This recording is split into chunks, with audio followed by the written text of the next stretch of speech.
Hey, this is Daniel Den, author of the new book, Ideas That Influence, that helps you discover wildly successful marketing ideas. And I am the co-creator of what we call the X Factor effect, which is all about helping people like you break through the noise in a big way.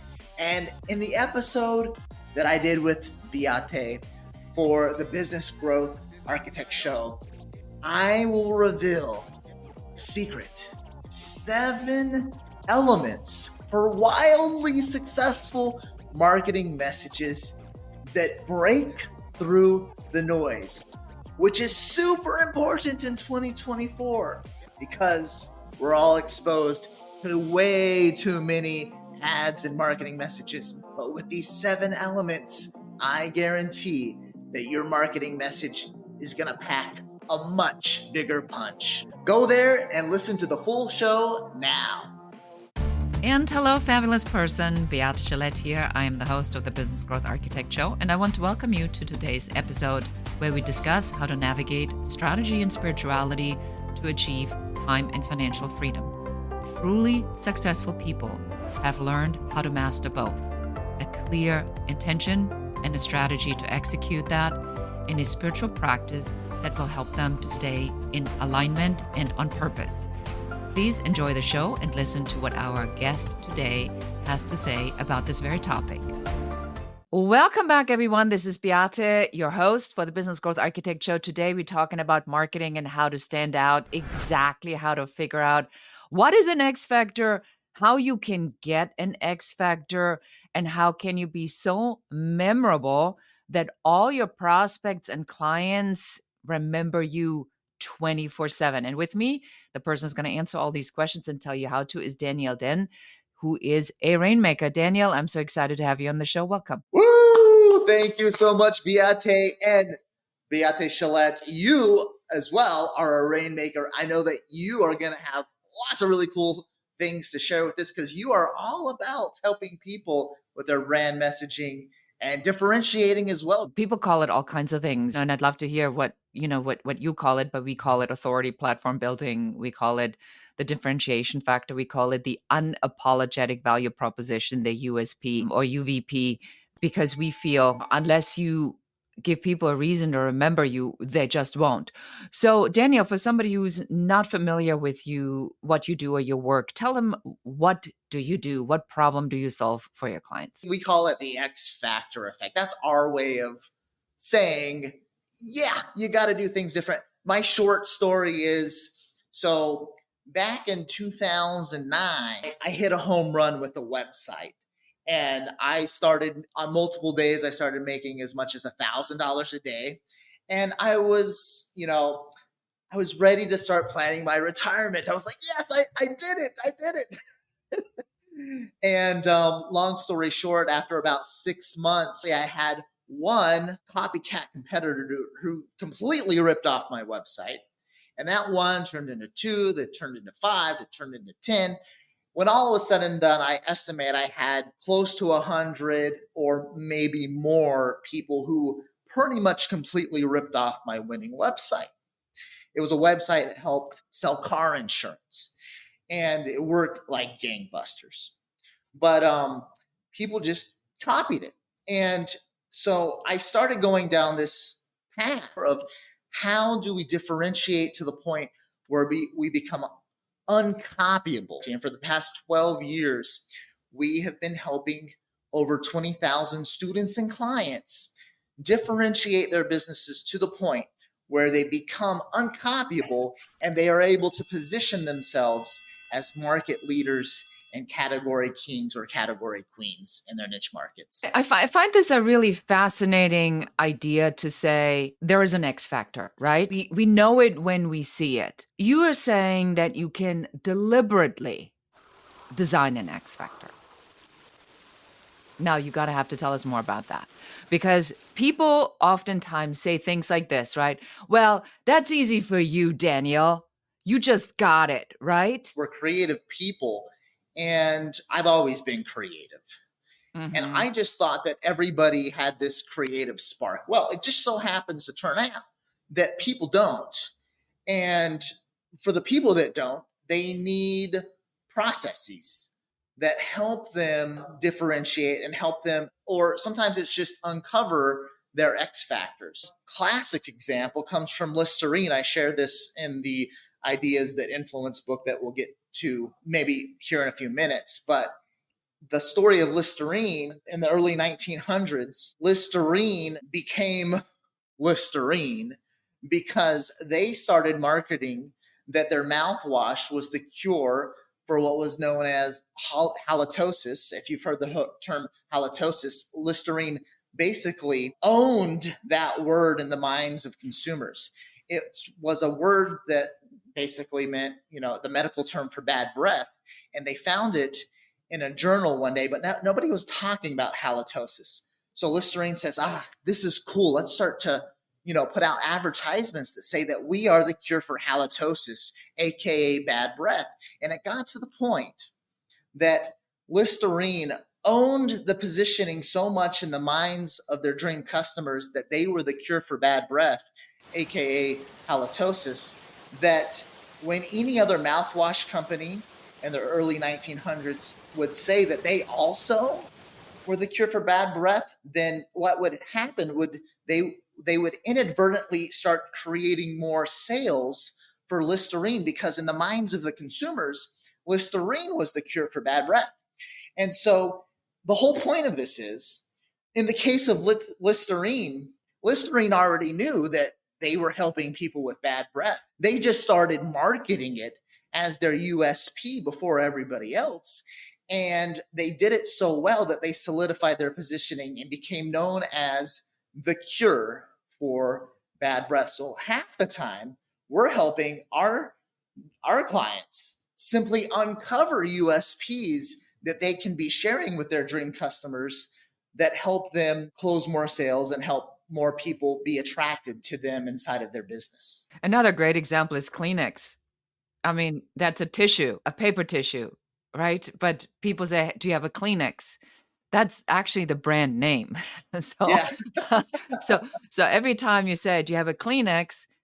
You're reinforcing a brand message that I don't even know how many decades ago that they've invented. So these examples are widely available if you really look. So you say there's a way for us to determine what our X factor is, and while we may not be Kleenex or Listerine, but I know that you wrote a book, and in the book that you wrote, you talk about 7 elements. So can we talk about this a little bit? Are you willing to share this? Oh yeah, of course. All Thank you, right. Beate. And I So love. let's talk about the book, and let's talk about these 7 elements you talk about in the book. So Ideas That Influence, the whole book was written because out of everything that we teach, you having a unique brand message is one of the ways you can differentiate yourself. We teach with our X Factor Effect methodology. Let's stack those differences that make a difference. And let's have so many differences that make a difference inside of what we do that we become a unicorn. So the question is, how can we break through the noise and be that one message that people remember today? And we say, include these 7 elements and you can get there. So, as promised. What are 7 elements? You have me at the edge of my seat, Danielle. Nice lead in. Now everybody get their pen out. What are the 7 elements? Tell me. We have a fun little social experiment, which I think will help people with this concept pretty easily. I throw you one ball, you're going to catch that one ball, especially from 10 feet away. Okay, easy toss, you got it. If I throw you 2 balls at the exact same time, then it's possible that you catch both, but you're probably going to catch one and drop the other. We've actually run this experiment multiple times, and we've seen that that's what happens. Usually you catch one and drop the other. So you catch one ball. If I throw 3 balls at you at the same time from 10 feet away, all 3, usually you're going to catch one or drop all 3. If I throw 6 balls, you're going to maybe catch one, but probably drop all 6. Danielle, so we are diving deep into your book, Ideas That Influence and X Factor, How to Stand Out. So let's go through the 7 elements of what are the different things that are making me stand out. Awesome. I'm going to list them off so that we fulfill the promise. Exactly. The title of the episode, so it's all in there. So here they are. It's all there. We're spilling the beans. So we talked about let's have it single focused, one big concept or idea. That's the first element. The second element is to put your audience center stage, AKA make the message about your audience. Don't make it about you. So everybody says, don't just talk about yourself. Well, yeah, don't just talk about yourself. Make it all about your audience, your dream customer. The third element we have already hinted towards that you have to have a differentiator. You have to be different in some way. So we say, make sure it has an X factor. That's the third element.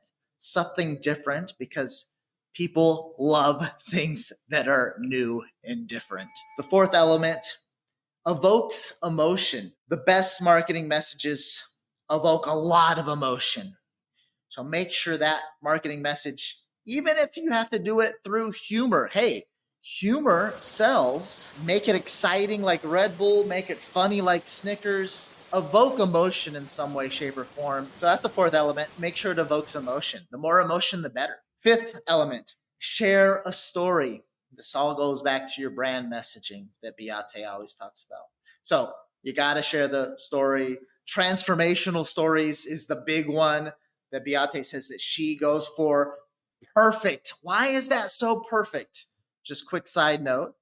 The reason why that's so perfect is because if you share a transformational story, then it shows your dream customers that you used to be them. And because you used to be them and then achieved X result, then that's why you are the best solution for them. Lots of times in business, we are super successful when we end up selling to past versions of ourselves. Beate sells to a past version of herself.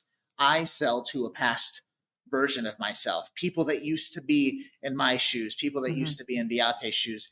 And that's why we do it successfully.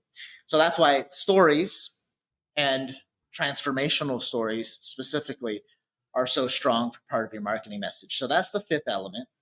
The sixth element is to make sure that marketing message has sticky and shareable elements. And then the seventh element is that you want that marketing message to provide in some way, shape, or form an aha moment. Meaning what?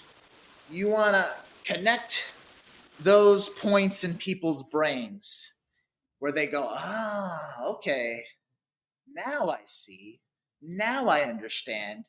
And when people have those aha moments, AKA mini paradigm shifts, it really moves them down the sales funnel. Wonderful. And let's move on to the second part of our show, which is really the spiritual element. And I would like to just hook this into the emotional aspect of things that you were just talking about. I think it's a really nice segment for us to stick on that. The emotion that I need to put in my brand or in my storytelling. You are saying I can design that. How do I design that? And how does spirituality come into that? Because I think we want to differentiate between a marketing technique or tactic and a real emotion. Like, how do I, you know what I mean? How do I get this on the same page so it sounds like something that comes from my heart? Yes. Well, this is why it's so important when people talk about brand and how you want to come up with your company's core values. And when you want to figure out the real purpose behind your business, that's why you don't really want to skip those steps, even though it can sound cheesy, right? But the deeper we go and the more purposeful we are, then, and the more we do it in a very authentic way, then the more that comes across in our marketing. It's very easy to see manufactured emotions in a marketing message. And sometimes big corporations get called out for it because they Mm. are being inauthentic. So the spiritual aspect then to you in how you apply this is that there comes a moment where you really need to drop on the inside and ask yourself, why am I doing this? And then hook that or bring that out. Tell us about that. Yeah, we specifically have, like, we've workshopped this with people, and this is maybe you just do it better than us, Diate, but this is like one of the hardest things to get to people at the core. But when we get to it, when we really get there, and when people get excited about why they're doing what they're doing for more purposeful reasons, it really, like, like people talk about, like, hey, let's like split tests landing pages and stuff, and yeah, you can see like a 20% 30% jump in conversions. But when inside of your brand messaging, when you really get to the core of what you're doing and you can really resonate with your dream customers because of how authentic you're being inside of your brand values, everything that you've put together, we've seen people 3x 4x and even more their business because they're resonating with people on such a deep level. We Yeah. feel like that Yeah. we 100%. got you've seen that as well, Beate? Yeah, I mean, I actually think what it really is, it's a certain amount of vulnerability where, and the vulnerability gives the relatability. That's how I see it really work. I mean, you're absolutely correct. And when I work with my clients, the unless there's a clear idea on why we're doing this and what the purpose behind it is, I don't think it works. And the idea can only be valuable or powerful or impactful if I can say it and everybody feels that this is really important to me. There's a difference between me saying I'm a business consultant and I help people to grow, build, and scale their business, right? You've heard this 10,000 times before. But if I say I deliberately choose the term growth architect, and the reason I did this is because I realized that people do not know in what order they need to architect their growth. Like when you build a house, everybody's been seeing a time lapse of how you build a house. There are steps that go in order, or that house will not make it. And so growth architecture is built on the same principles. So now I'm having a story that I can tell. And then I use the analogy of helping, people land planes, because if you had 30,000 feet, that might all be all fun, but you crash eventually because you're running out of fuel. I mean, you're going to have to land somewhere. So where are we going to land? Or do you want to just take your idea and circle forever? And so with this, because this is really aligned with my experience in the market, and that's what I'm hearing you say, is you need to go deep into this part about saying, what is this about for me and then figure out a way how to put it in your marketing. But that story, or the vulnerability of the story, or why that is, and the relatability to that story is, I wasted time, I wasted money, I wasted energy. If it's not in that story, people feel like they're being sold to. But if it's in the story, they discover it alongside with you. What I've seen personally is this: it's sometimes we have to fail forward. And at first, if I'm going to be completely honest with myself, I started working with Pedro 12 years ago because I saw a blue ocean opportunity. I was all about, yeah, this blue ocean, and let's help a lot of people down in Brazil. And oh, yeah, I speak Portuguese, so this is great. That was authentically part of my why. But I'm also going to get to travel to Brazil and hang out with Brazilians a lot more. So my whys were kind of all over the place. But once we got to the point where the stories were so many that we didn't have time to read all of them, then I was like, oh my gosh, like, we are actually, because of the X Factor effect methodology and the way we are helping people, we are personally helping their economies blossom. They are making more money for themselves, and they're making more money for their family and their employees. And so we are having people like go from struggling to blossoming. And that is, I think that's when the spirituality, the thought of helping, then becomes a much larger message to helping people make an impact. And then looking at how this impact then multiplies by creating wealth for yourself by creating wealth for the people that work with you, by creating wealth for the customers you're serving.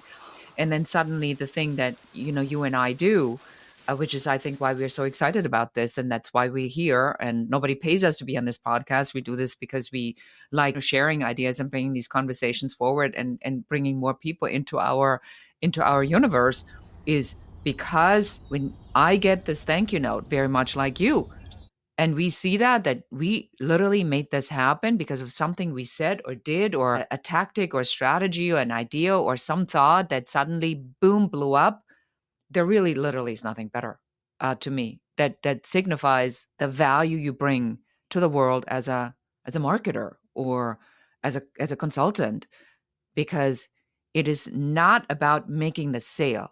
It is about giving someone the tool to then go and do what they want to do better, faster, and more successful. Beautiful. Exactly. But tell us about where can we find out more about you? Where can we get the book, and how do we get to work with you? Thank you, Beate. So our big thing in 2024 is the book plus the box experience, because we're really trying to help people.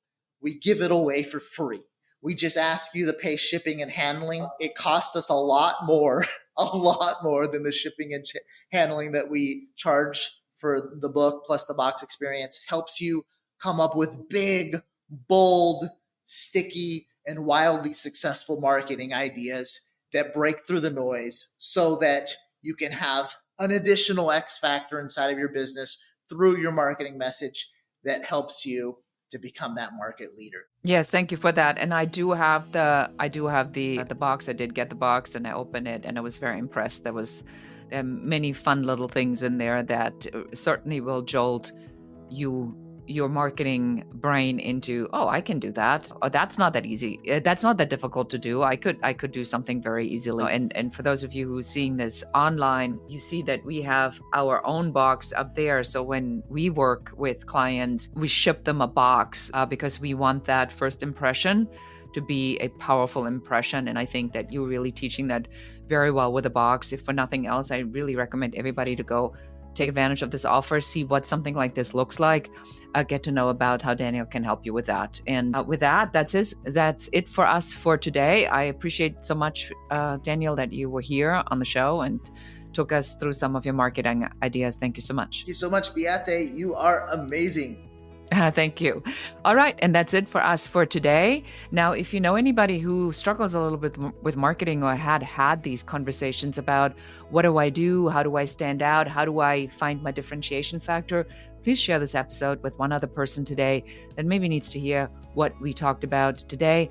Do remember to please subscribe, leave us a comment, ask us a question. We are here for you. We appreciate you. We want you to always get value out of the show and provide you with cutting-edge information, insights, and tips and tricks about how to grow, build, and scale your business. And that's it. And with that, I sign off for today, and goodbye. So appreciate you being here. Thank you so much for listening to the entire episode. Please subscribe to the podcast, give us a 5-star review, a comment, and share this episode with one more person so that you can help us help more people. Thank you again. Until next time. Goodbye.